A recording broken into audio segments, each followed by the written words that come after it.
I would like to welcome to TOCCA Talks Giannina Ocampo van Hoven from the Philippines. Hi. Hello. Hi, Victoria. Thank you I'm for having me. I'm so excited to have you because I know nothing about theater or musical theater or TV or film or anything in the Philippines. And it's just me being uneducated. So I'm No, really, I mean, we're so far. We're so far from yeah. everything else. The most people know about us is if you come from the Philippines, you most likely can carry a tune, but otherwise, nobody knows about the theater scene here in the Philippines. So it's not about you being uneducated. Well, sometimes it's just because, we might go to the Philippines for vacation and, Right. like, oh, they will have beautiful beaches and it will be, like a vacation situation. So I guess, I mean, like, I didn't know very much about, say, um, theater or performances in Asia in general until I started collaborating with a record label in Hong Kong, for example. Wow. So, yeah, you learn every day, and this is going to be really exciting. Yeah, thank you for having me. I'm so happy. I'm so thrilled to be here. Yeah. So, I mean, I have a million questions and I don't really know where to start, but just to sort of get this going, like, can you tell me a bit about like theater education or like, I don't even, do you do musical theater in the Philippines? Yes. So actually, here, I wouldn't say there's a formal theater school. Okay. Unlike, say, when you study anywhere else in the world, the most we have is you have theater classes, you have a theater course where you study a little bit of on stage, but at the same time, you also have to rotate between different departments. So working stage manager and Hmm. cost and all of that. But you never really have the formal training where you would do, and now I'd probably get into like the technicals of it, but you never really get into like Meisner or Stanislavski. It's never really like that here.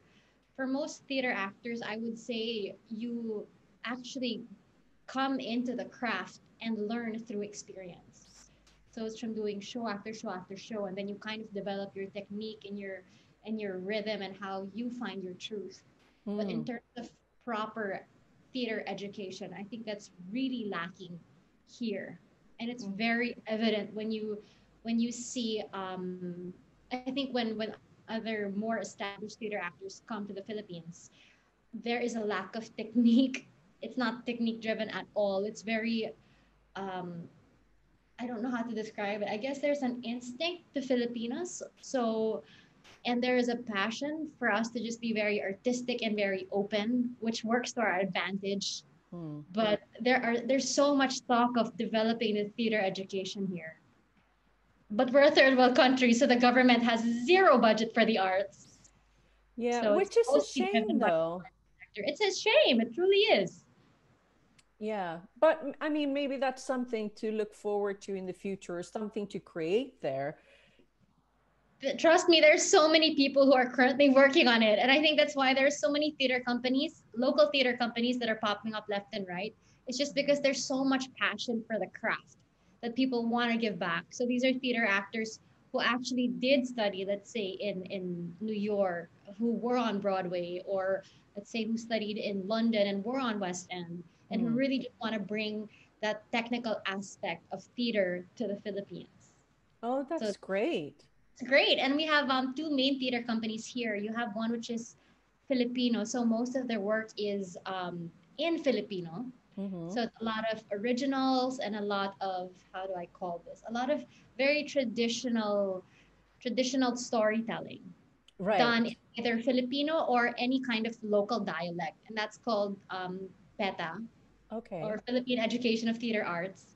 And then you have the other one, which is Repertory Philippines, where they do a, all English shows. And Okay. that's where I did most of my formal training. Right. And then No, after because that, when we started talking today, I just said, like, are you actually from the Philippines? Because your English is so good. But again, me being uneducated, I didn't know that most Filipinos speak really good English. well, I wouldn't say really good English, Your but English is really good though. it is. It's my first language. I Well, would there hope you go. so. I Hope would hope so. so. Otherwise, it's like sacrilege. So yeah, I think it kind of depends on where in the Um, Philippines you go, but everyone here speaks English. You'll either speak English and a certain local dialect. okay. Do you speak Filipino as well? I do. I do. It's my second language, though. I wish it were my first, but it's my second language. Okay. That's really exciting though, to have It like, is. yeah. I mean, I would say most Swedish people speak really good English as well because it's a I was gonna very, say that you speak very good English. Very good. well, I mean, I've lived in America for a few years. And so I think, and I've worked a lot in a bunch of different countries. So, but in general, Swedes are very good at English. So it's a very common. I mean, my son is now 10 and he's fluent because he just learns from the internet and watching YouTube, basically. So, Right. first of all, I would like to know more about this traditional Filipino theater because Mhm. I don't know anything about it. And so I don't want to compare, but I've seen some traditional Chinese performances over in Hong Kong and in Beijing. And but I don't know if it's anything similar to that. Um, I'm not so familiar with those, but here we have, come to think of it, we have two. We have the Philippine Education of Theater Arts, and then you have another company which is from the Cultural Center of the Philippines, which is called Mm, Tanghalang Filipino. And mm, these are the two companies that really produce sort of original Filipino material. mm, So a lot of it is written, they're mostly originals or based on novels, old Filipino novels from before. And we have a lot of references to I would say 18th century, mm, 19th century Filipino stories that they translate and retranslate over the years. And that's what happened. That's what they do. mm, For Philippine Education of Theater Arts, they're a lot. Their thrust is mostly about educating Filipinos about the theater. So they invite a lot of schools over. A lot of their mm, productions are very children friendly. They invite different local communities to come and watch them. So it's a very family oriented. I would say there's a very family feel about it. And okay. then on different seasons, you'd probably have like a major show, which caters more to the masses and not necessarily the children. Mm, And then you have the other side, which is Tanghalang Filipino, which regularly performs in the Cultural Center of the Philippines. And they produce everything from, let's say, Shakespeare shows, which are translated to Filipino or adapted to Filipino, and then they have an in-house ballet company, which is Ballet Philippines. And so I think that would be more of the full-scale arts. right. So those are the two main Filipino theater companies here. Yeah. And where are they located? Is that in Manila? Yes, Yeah. they're in Metro Manila. Yeah. I think most of the theater companies are in Metro Manila. There are a few in the provinces. I am not so familiar with them apart from there's one in the Visayas. So it's another island of the Philippines. But um, I think most people who want to do theater, they come to Manila because everything happens here. Right. Right. So how big a city is Manila? I mean, if like in terms of population. Oh my God, too many. Okay. Way too many. You can't move. How many people? I should probably ask Siri, because the moment we speak, there are probably a dozen babies being born at this very second. Right. Too many. I, I should ask Siri. I don't know. No, but it's a big city. I wouldn't say it's a big city. I think it's a very overpopulated city. Well, you said then you didn't really have like a formal education because that's not how you do it, but you like had your training at this theater or in this theater company. Yes. You Yeah. kind of learn along the way, which it's a funny story. I had always been into theater. So for as long as I can remember, even when I was a child, I think it was like 7 or 8. And when I was in school, grade school, I always had to join the theater companies. I always had to sing. I always had to perform. Like it's innate in me to want to be on stage. Mm. And somewhere along the way, I kind of changed gears, and I was a marketing kid. Before I went into theater, I was actually working for Unilever as a marketing person. And then I just got burned out from there. So I said, I resigned and I said I wanted to do something purely for myself. And I joined Repertory Philippines. I joined a Mm. summer workshop.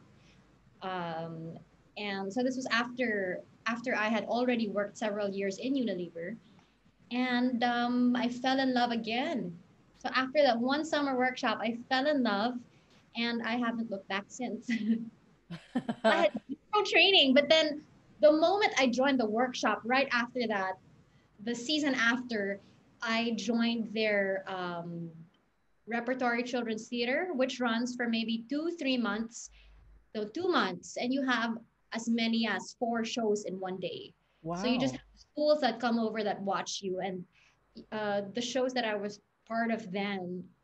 There was Susical, and there was Sleeping Beauty, and there was uh, Wizard of Oz. So very children based shows. And you have schools that come and watch you. And I think that's where I kind of learned for myself the very basics of theater, like Yeah.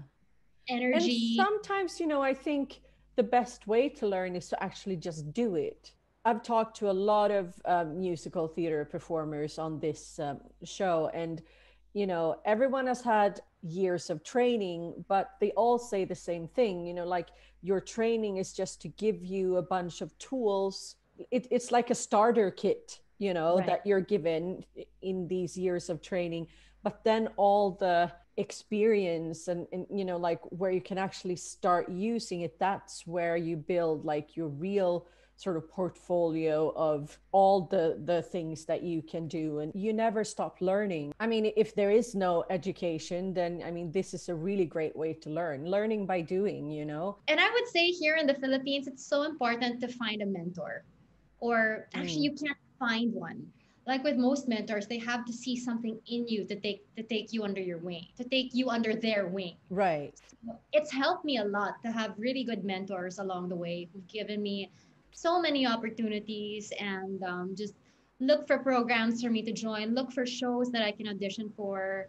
Mm. So I've been very, very fortunate in that regard. Yeah. But if you've done shows like Wizard of Oz, etc., then you must be singing as well. Is there Ah! like, or no? Oh, I can carry a tune. Okay, I can carry a tune, but I would say singing is not my strong suit. Okay. I've been in several musical theater, several shows of musical theater, but I do more straight plays than I do musicals. Right. Primarily because I'm not as confident with my voice as I should be, and I Mm, think I started training very late. I love nitpicking a straight play, I guess, mm. more than more than interpreting a song. Right. Right. But are there like singing education in the There Philippines? is, there Yeah. is, there are a lot, but Okay. I think in terms of my passion, I love acting more than I love singing.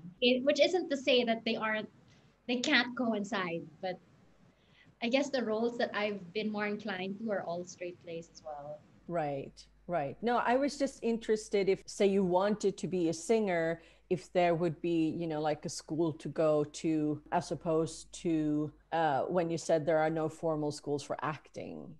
Are there formal schools for singing or dancing? Definitely, Yeah. definitely. I think in terms of singing and dancing, you'll have a lot more formal training Mm. here than you would acting.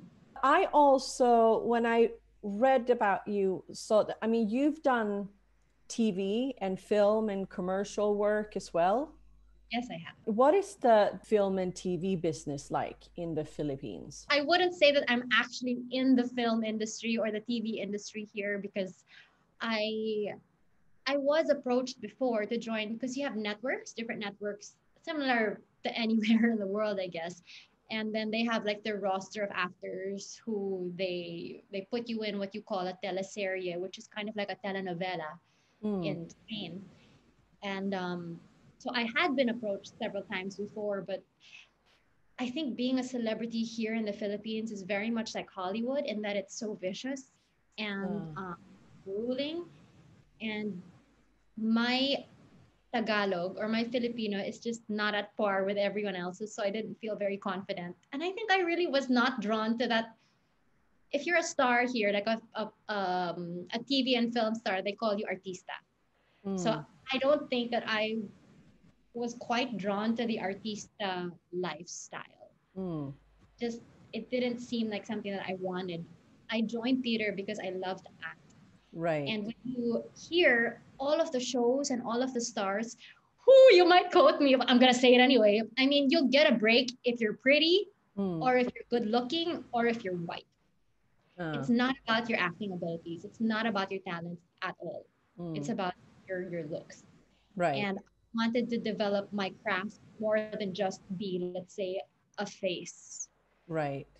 This is how it continues to be here, sadly. Sometimes I feel like when it comes to sort of easier shows, like daytime soap or something like that, it's more about, like the stories are kind of two-dimensional, the characters are very two-dimensional, and there are Yeah. mainly just pretty faces. I mean, they make jokes about it in the TV show Friends, when Joey Tribbiani gets to Yes, be on one of these daily soaps, exactly. Yeah. It um, hasn't changed. Sadly, it's still like that. And I think it's because that's what the Filipinos want. That's what the masses want. They just want a pretty face. And but the they, question is, do they really want that, or do they not have another option?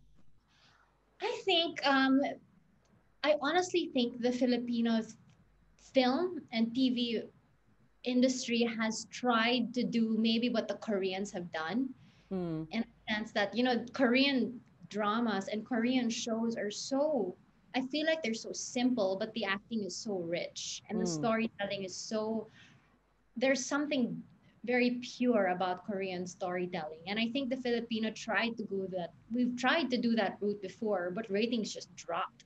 mm, So we're kind of in that, we're still in that era where, in Spanish telenovelas, everyone is kind of screaming at each other. right. And, you're running by the beach and you're wet and that's considered sexy. And then like everyone Yeah. is crying and that's considered good acting if you can cry in front of a camera and Mm, scream because you're angry. And right. that's sadly what that's sadly what still gets the ratings. And so the shows that have tried to veer away from that and be a little bit more realistic have done so poorly. Do you think it might have something to do with these shows being, it's escapism in a way? Like people just want to watch something that's sort of larger than life and pretty, and, to sort of distract from everyday life rather than seeing something very sort of real, because we're in reality all the time anyway. I honestly think the way that Filipinos depict reality on TV is very true to life Hmm. here. Hmm. We're very in terms of emotion and in terms of um, the way that we process reality. We're very Latino in that sense. You know how they say Okay. Latinos are all big.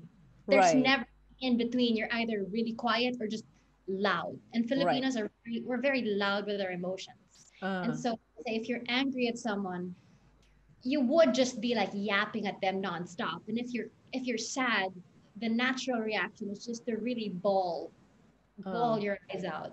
So a yeah. lot of storylines that they have, even in terms of like the crimes and let's say the, the drama that they try to recreate in Filipino TV is very true to life, which Okay. is probably what the Filipino masses want because it's like, oh, I but see just myself in but that just character with like prettier people. with prettier people. Okay.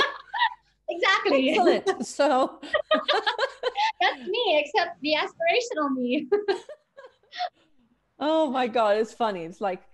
It's like my life but with pretty people. Yeah. And it's like, the person who stole my husband, it's not me, but she's pretty, so it's okay. And wow, my husband is so good looking. Oh That no. kind of thing. Yeah. Okay. All But I right. think Well, I think with the younger generations, especially with YouTube coming up and people creating their own vlogging content, I think the younger generation is slowly starting to embrace different kinds of storytelling. A that's little bit more exciting. real. It is a little bit more real, a little less um how do you say it, beautified. Mm. So it's exciting. Yeah, I mean, I think everything is developing, and the way that technology is moving forward is also opening a lot of doors to people that might not have a lot of money. I mean, basically, you can do your own TV show with just, the Right. camera in your phone nowadays, because the cameras in the phones are so good. So Yes. if that's what you can afford, then you can still make really good content just by filming with your phone. So it's exciting. I mean, I haven't actually watched the latest teleseries and the latest shows, but from what I gather from my Mm. friends in the industry, they say not much has changed. Ah, okay. Well, I mean, there are exciting times ahead. So let's see, in 5 or 10 years, what happens with. Oh gosh, I hope so. I think the Yeah. Korean craze, I don't know if it's caught in Sweden. Has it? Yes. Yeah. It Well, has. I haven't seen any Korean TV series, but I watched. Parasite? No. Yes. Yeah. Yeah. Okay. Yeah. I watched Parasite. It won an Oscar, and I Yeah. was really curious about it, and it was a really good film.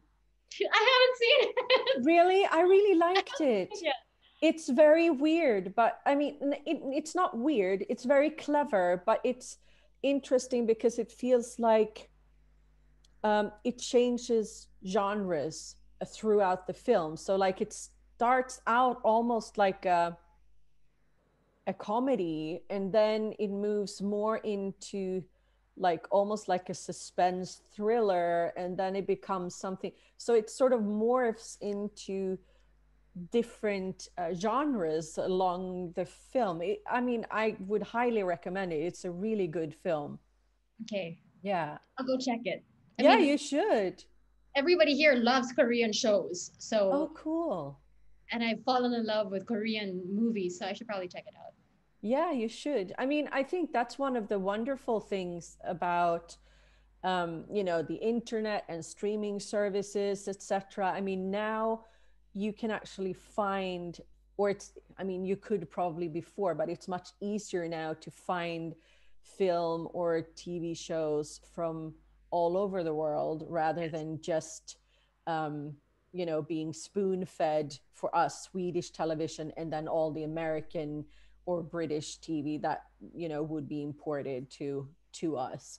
So, Right. I mean, I just recently watched a TV series from Iceland, for example, that was really good. Um, the one film that I would love to see that I haven't been able to I haven't been able to find it here, is that I think it's another Korean film, this zombie movie, Train to Busan. Yeah, Train to Busan. It's Yeah. supposedly huge. I haven't seen it Yeah, but either. I don't know how, like, I can't find it on Swedish, like, streaming services. And I don't, like, I Netflix did, doesn't carry that no. I mean, I'm sure it does, like, in in other Korea or countries, in right? other countries, but not in Sweden. I did find it on one of the services, but it didn't. And it was so weird because you could buy it, and I did buy it, but there were no subtitles. So I'm like, I don't understand Korean. This is bullshit. Like, I can't watch this film now. I need English subtitles, But I Right? really wanted to watch it. And as far as I know, there's also been like sequel to it now. Yes. So now I You know really what? want to see I it. haven't I haven't seen any of them. Here I am talking about Korean shows and I haven't seen any of them. I mean, if you talk about the classic and like Millionaire's First Love, which are huge here, they're Mm, all kind of like love stories or mm. romantic drama periods. Yeah, where people scream and cry and are pretty. No. No, same story, but they react differently. I think that's what Okay. I like. Yeah. But you said that there is musical theater happening Yes. in the Philippines. Are they then played like Western musical theater? Like Yeah. you would import like have there been a Filipino production of, I don't know, Les Mis or Phantom of the Yes. Opera? Really? Yes. Not Phantom of the Opera, but Les Mis a couple of times. So Okay. basically, the theater companies here, if they don't do an original show, Mm. then they'll purchase the rights to Okay. international shows. So that goes for musical theater and straight plays. So I think Okay. last year, the band's visit was supposed to be showing. It's Uh, a Broadway show, yeah, I know. Yeah. right? The band's visit. So they actually uh, they went through the rehearsal process and they did tech runs, and the night opening night, like 1 hour before they opened, the government issued a lockdown. So Yeah, it's so there's terrible. so many of those. That was like the season opening for so many theater companies, and on opening night for all of them, lockdown. So Mm. none of them got the show. Yeah, and it was the same here. It was, I mean, everywhere. I spoke to Adriana Hicks, a Broadway star, the same day they were supposed to open Six on Broadway, Oh my like just gosh. 3 hours before their big, big opening, they closed down the city. And I mean, for me, the government closed down like 2 days before our premiere. Oh my And goodness. What yeah, show were you doing? well, it was a tour, Wow. like a best of musical theater tour. And all the rehearsals were done, everything was done and ready to go. And 2 days before the premiere, they closed everything down. So it's just been like, and it's been like this for a year now. At some point we all arrive at some sort of acceptance and just keep waiting for, you know To normalize or yeah. some form of it. Exactly, exactly. But what are you currently doing? Are you still able to work as like a I am TV? actually. I'm very fortunate. I mean, in terms of theater, there's nothing going on here. Mm. Not even virtually. I mean, you probably have readings here and there, but for public consumption that you would pay for, nothing is happening. But I'm very fortunate that I'm still able to do commercials. Mm. And during the height of the lockdown, I was still able to do hosting gigs from my home. Oh, nice. So grateful for. And a lot of the commercials were actually shot from home. So Oh. So what they kind of commercials would that be? well, I normally am typecasted as a young mom, which I am. So it could be anywhere from, let's say, a laundry detergent commercial to, let's say, I don't know, a cooking mix commercial to cleaning or insurance. Right. So I've been fortunate Mm. enough to still be able to do commercials Yeah. and do hosting gigs from my house. Right. But for, let's say, the other theater actors here, they have this platform that recently skyrocketed. It's called Kumu. Okay. And basically, it's like live streaming. So you can go on and people gift you in exchange for currency. So a lot of my friends have gone on and they've been singing online, they've been, reading scripts online, all these things. I mean, it doesn't give you the same satisfaction as being in front of an audience, Mm. but at least you have something artistic. Right. Right. And can people also then pay them? And Yeah, yeah, so definitely. because I And feel like that's been one of the problems here. I mean, uh, I just feel like people are not so interested in paying for digital content, right, right. because it's not the same. So there Yeah. are there are a few very lucky singers or actors who are already, well known and big names that can do that and make some money, but the whole rest of the business, like, we can't really monetize it. So Right.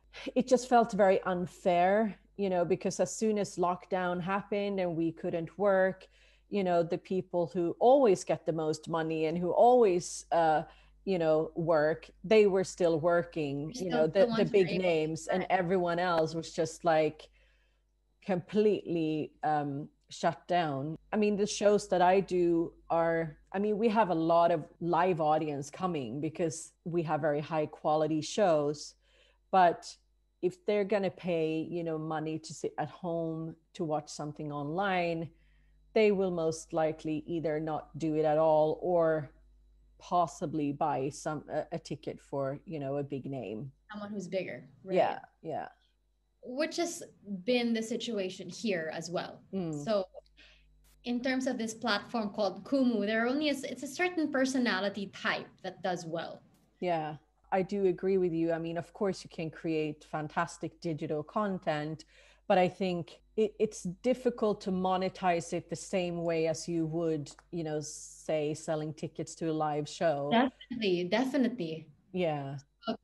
So in Sweden, they're probably going through the same thing because here the term starving artist is really, really prominent. Yes. Yeah.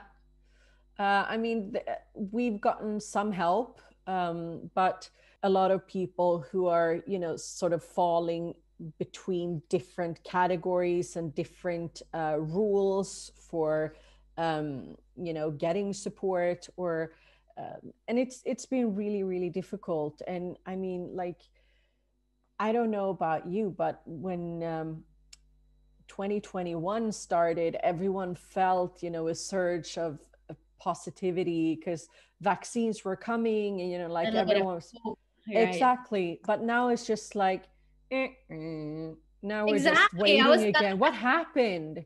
I was telling my husband the other day, I was like, you know what? We're just in season two. It's the same Yeah, show. yeah. Nothing has changed. Nothing has changed. So So I feel cheated because it's like the cliffhanger of 2020 was like, okay, this is going to be exciting now. And now it's just like, really? exactly. I don't know a single theater artist who has not pivoted. Mm, A lot of them have done teaching online, and several of my friends have put up a company called I can't remember the name of the company, but basically what you can do is you can choose a renowned director and they will coach you. oh, So if you want nice. to get theater, they'll coach you. If you want to do, let's say, if there's a particular topic that you'd like to develop, let's say how to break down a script or Mm, how to interpret a song or the basics of theater, like theater 101, then you can contact them and book, let's say, a three sessions, 3, 6, and I think 1 month session. right, But that also can only sustain you for so long, especially right. because they're in school now. A lot of their clients were, let's say, moms who had to work but had children who they needed to preoccupy. So it was like, okay, you want to do theater? Here, we've set up a program for you. Here is your director. He's very well known, things like that. Yeah, But the novelty of that has sort of worn off. yeah. And I don't know. We'll just see what happens in 2021. Yeah, I mean, we need to get our business up and running again for sure. So, but I mean, I'm really glad to hear that you can still do commercial work and hosting from home and things like that. Because I mean, there aren't a lot of those jobs available as well, so it's hard to find that. I spoke to an old colleague of mine yesterday, and he's one of the biggest musical theater stars in Germany, and he's now gone into, one of those daily soaps in Germany. And I mean, he's really enjoying it, like learning a lot of stuff and having to Oh, like, that's great. yeah, I mean, he's having a blast, like a brilliant time. He's, so he seemed really happy about just, learning a lot of new things and, being in a new situation and thrown into something completely different. And my acting teacher from Los Angeles, he always say, welcome the breakdown. I love that. So instead of trying to push away from all the difficult feelings, or just welcome it, embrace it, and look at it as an opportunity. And I think that's what we have to do. But it's easier said than done when you're, you know, when you're down on your knees, you know. You also Uh, have to be pushed to a wall to be able to really embrace the breakdown, because that's mm, when, you know, desperation desperation breeds a lot of creativity. I think last year, there was a point where I'm very fortunate, by the way, because I have been working for my family business for the last 2 3 years. So since I mm, was pregnant, I I joined the family business, and so I'm back in my marketing roots. But at the same time, I can't seem to let go of anything artistic and creative. mm, So, which is why I still am able to do commercials. And last year, at the height of the pandemic, when the term Zoom fatigue came on, mm, um, a friend of mine and I had put together a sort of, I wouldn't say a company because it's just the both of us, but we give online conferences. It's a mm, short seminar which is called Be Your Best Online Self.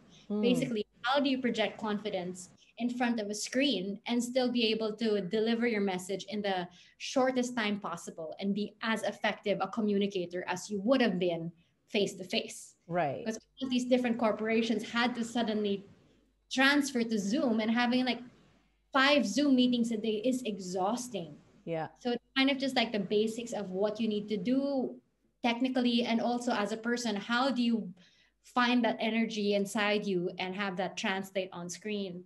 Mm. So we were able to conduct several seminars of those last year and continue it this year.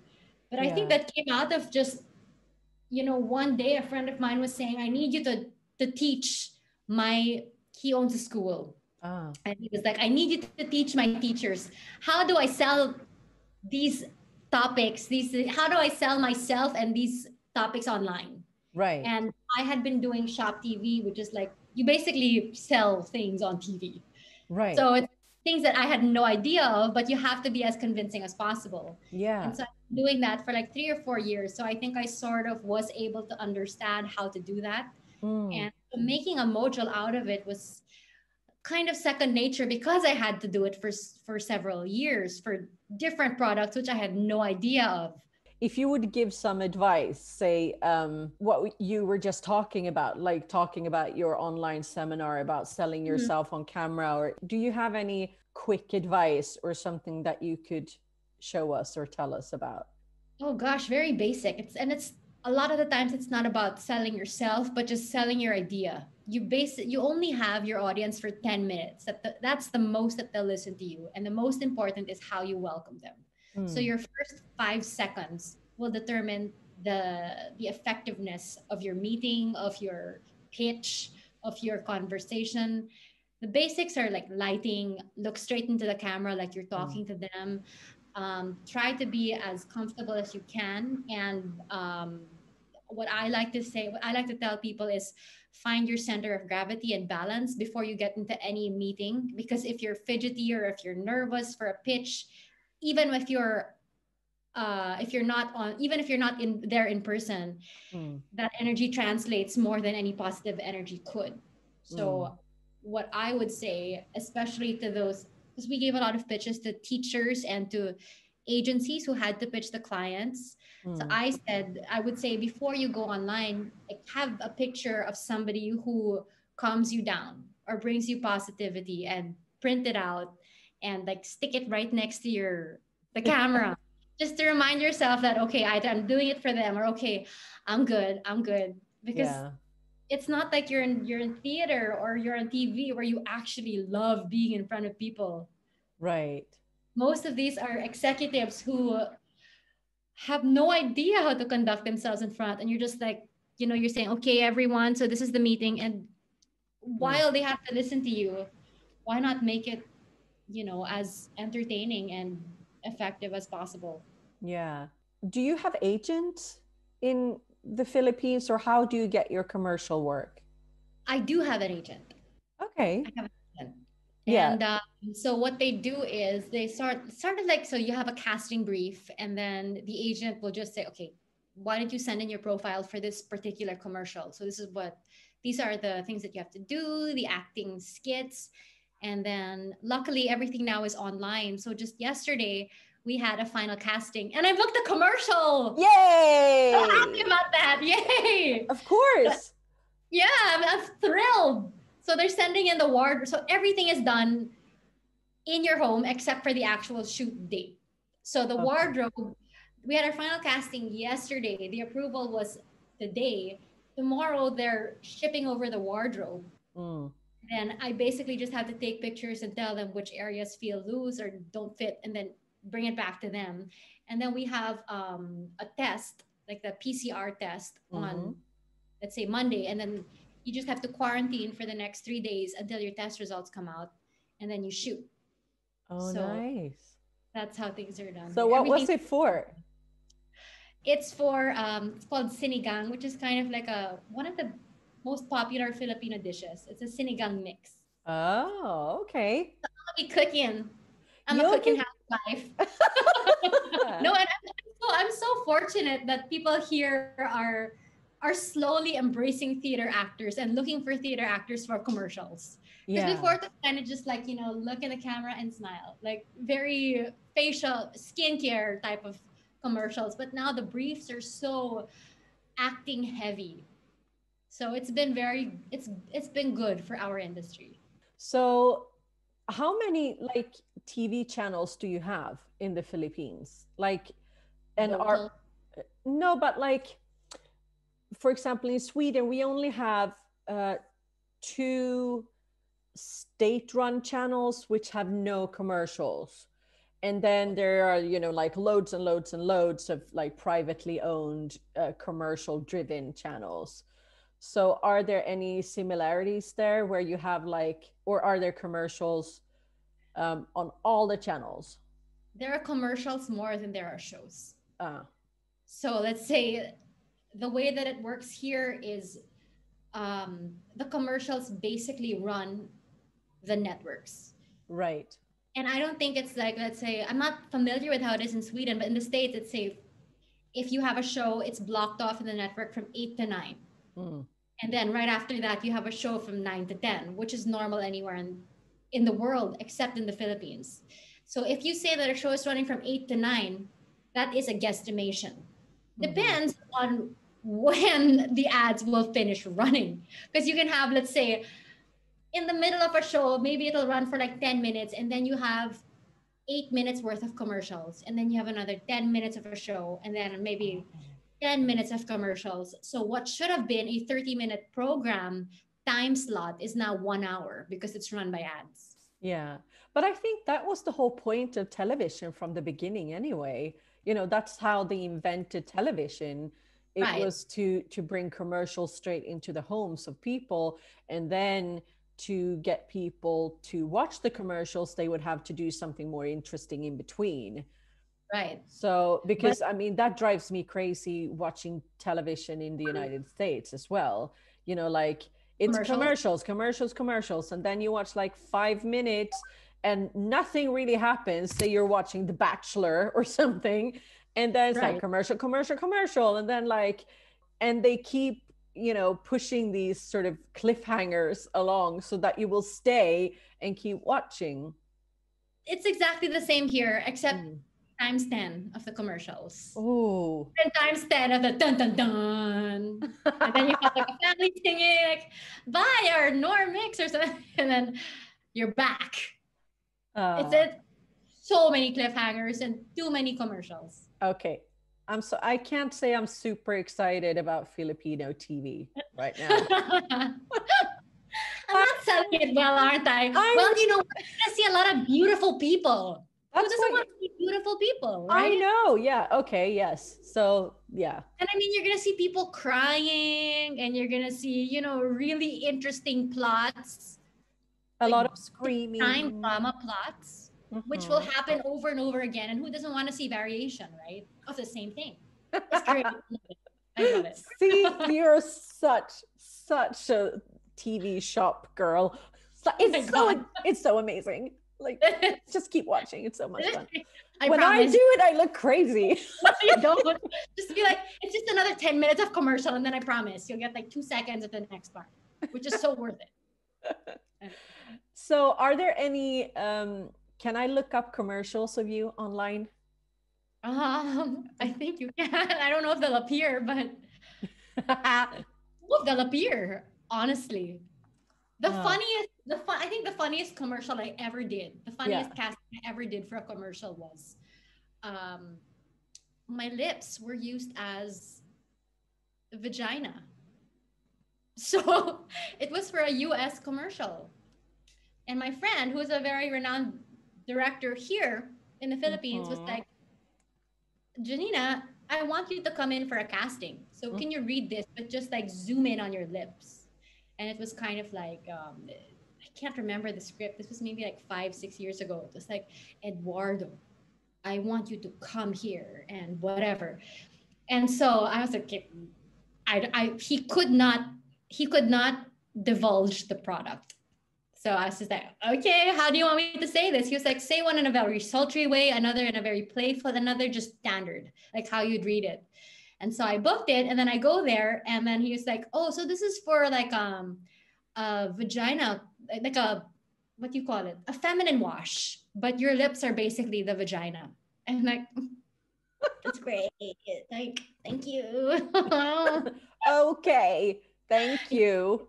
Got it. So I get paid after the shoot, right? Like no one gets to know that it's my lips. So And it's a lot of money, right? yeah, I mean it was a US commercial, so I was like, yeah, I'll take it. Yeah. How many versions do you need? When you've done TV shop, for example, is that live or is it recorded? It's live. So I has there, mean it's live in the sense, no, it's recorded, but there are some shows that are done live. So it right, depends on what your schedule is for the day. right. But do you have any like funny stories where things have gone completely wrong?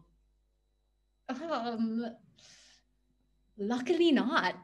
Oh my God, that's Luckily not. I mean, it hasn't happened during a live show, primarily because you're given the script beforehand. Like you're kind of given, that's not a script, but you're given bullet point descriptions of what the product is. mm, And before that, what I do is I was very fortunate that all of the lives were done during the pandemic, so I could shoot from home. So it's very easy for me to print out the bullet points and paste them right beside this camera, right, and it was very easy for me. In terms of the recorded shows, not necessarily. I mean, there's no teleprompter, so the most that you'll do is maybe feel like you're mopping something and it just doesn't come off, right. which happens a lot. Or let's say if you're trying to chop something with like those fruit slicers and they don't slice, but but it's nothing like outrageously funny. No, but it's still funny though if you're supposed to sell a slicer and it doesn't slice. I mean, those things happen a lot. It's kind of like, okay, this You're is like, so this is an awesome product. Look at it slicing. And then like, oh my god. Well, if you're talking about things like that, it's happened so many times. And even when because Shop TV gets a lot of their products from Korea. mhm, So I've had to fly to Korea to shoot there.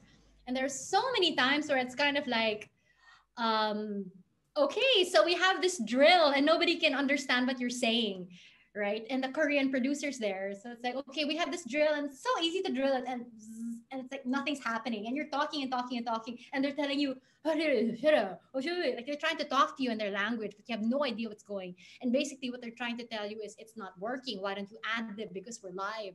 And it's right. only when you're like, oh, so it's wonderful, and see, even me who's a girl, and everyone thinks that girls can't do it. This is a guy's job. I can do it. And see, check it out.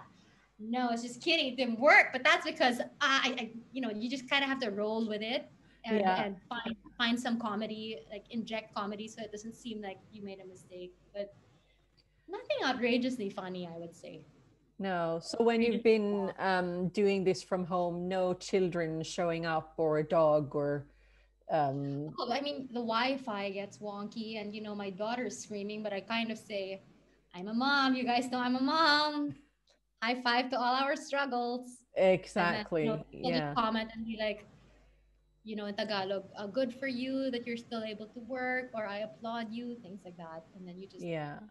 which is another thing that I teach in the Be Your Best Online Self seminar is if something happens, the last thing you want to do is ignore it.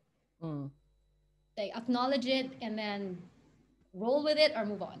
Well, thank you so much for talking to me, Giannina. Oh, thank you There's for having like me. so many exciting things, and I've learned a lot about Filipino theater and what you do there. I'm really looking forward to, the future of Filipino TV for you guys, for your sake. And I'm really thrilled to hear more about, how maybe musical theater and stage work and art schools or acting schools, just the development of that, because I think it plays into such a important part of a country's Right. growth as well. And I Right. think it's I mean, I do understand that there are more necessary things when there is like no clean water or food, or I mean, obviously that is more important, but I really think that the arts are, not far behind, because it's about, growing the soul of people. Thank you. I was just gonna say, and I'm very glad that the world is finally embracing diversity and Asians are Yeah, being recognized. And there are a lot more opportunities, not just in theater, but also in film and TV and absolutely. representation.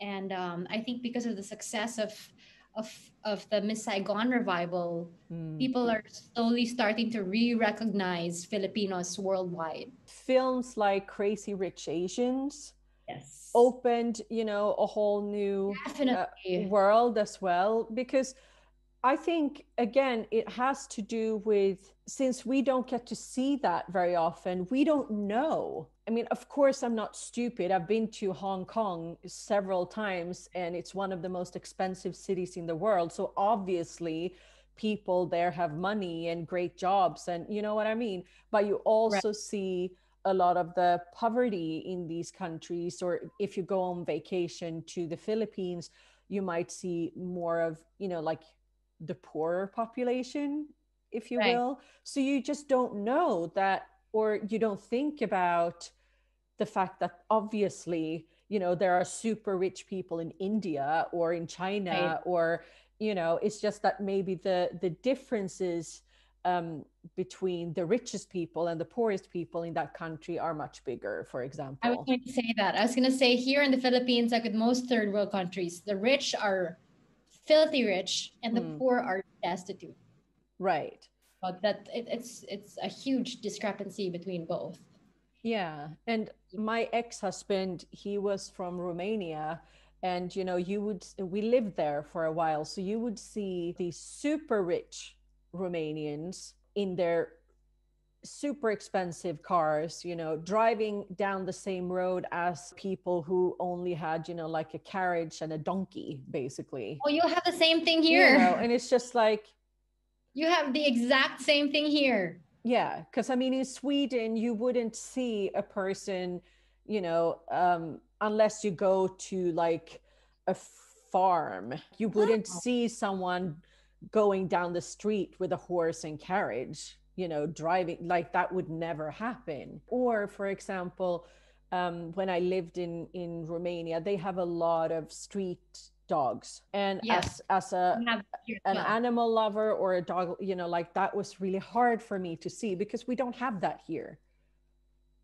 There are no You dogs sound like like just running you sound around. like you live in heaven. Yeah. Is it heaven over there? Well, Semi. it's not heaven. It's cold. I mean, cold sounds like heaven right about now.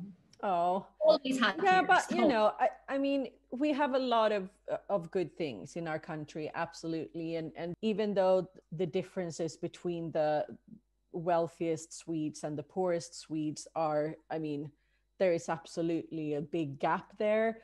But I would say there is no poverty in the way that you would see, like I've never been to the Philippines, but that you would see in certain African countries or Thailand, or, and the Philippines. The Philippines is poorer than Thailand, which is mm, why I mean, going back to what you were saying about Crazy Rich Asians, I'm so glad that that was so it was received so well because I feel like it paints a different picture of Asia, mm-hmm, even of the Philippines, where the whole world kind of just saw us as domestic helpers. right. When in fact there's so much. richness in the people, and Mm. there's so much I there's so much more to us than that. You Different know, picture, because everyone kind of thinks of Asia as like something completely different, and everything are just, do like what you said. I mean, do they even speak, English, or well, is I've been everything? to China and they don't speak I mean, English. no, I have a lot of people saying, like, a lot of friends of friends who come from countries that are so well off. They're so far from what the Philippines is pictured to be, where they say, okay, so are your houses actually made of concrete? I'm like, Hmm. is that a serious question? Yeah, but I mean, I think it's Yeah. just, I'm not blaming them. I think it's just because of the way the Philippines has been depicted for so long. Hmm. But I think now in film and even in theater, like the fact that West End and Broadway, the biggest names of theater, are actually are coming to the Philippines to audition here, is a Yeah. testament of, accepting the talents, the homegrown talents that we have. Yeah. Yeah. So And I I mean, think that's really exciting. And yeah, I mean, it broadens everyone's horizons and knowledge of, the world in general. I can't remember who it was, but I think it was an African author. I can't remember her name. She's really famous. Everything that we see from African countries are mhm, usually like really poor people yeah, starving, or like they don't even have clean water, but they have real cities. yeah. They you My know what gosh, I mean? Africa's so rich, I especially if you know. go to, like, what, Johannesburg, Yeah. some parts of Johannesburg. Yeah. But So, anyway, kind of how people see the Philippines. and I think Thankfully, not anymore. yeah, and I think that's where TV and film and culture uh, has such a big responsibility of showing that, and showing that it's not just, really poor people living in huts on a beach. Yeah, this was a really, really interesting talk. And when you have something new coming up, let me know. I would love to talk to you again. And Oh, please stay tuned, because this year, the same group that we had last year that did the virtual reading. I mean, hopefully later this year we'll come up with something, because the director of that is actually a director in Bristol at Old Vic, coming over end of Feb, and then his partner in New York, who also works on Broadway, is coming over, and then two Filipino British actors who are part of the reading are coming in. So we're gonna try and do the play live. wow. Fingers crossed. I mean, it all depends. It all Right. depends on vaccine and everything, but Mm. we're trying to make it happen. That sounds really exciting. Thank you so much for being part of TOCCA Talks, Giannina Ocampo My van pleasure. Hoven.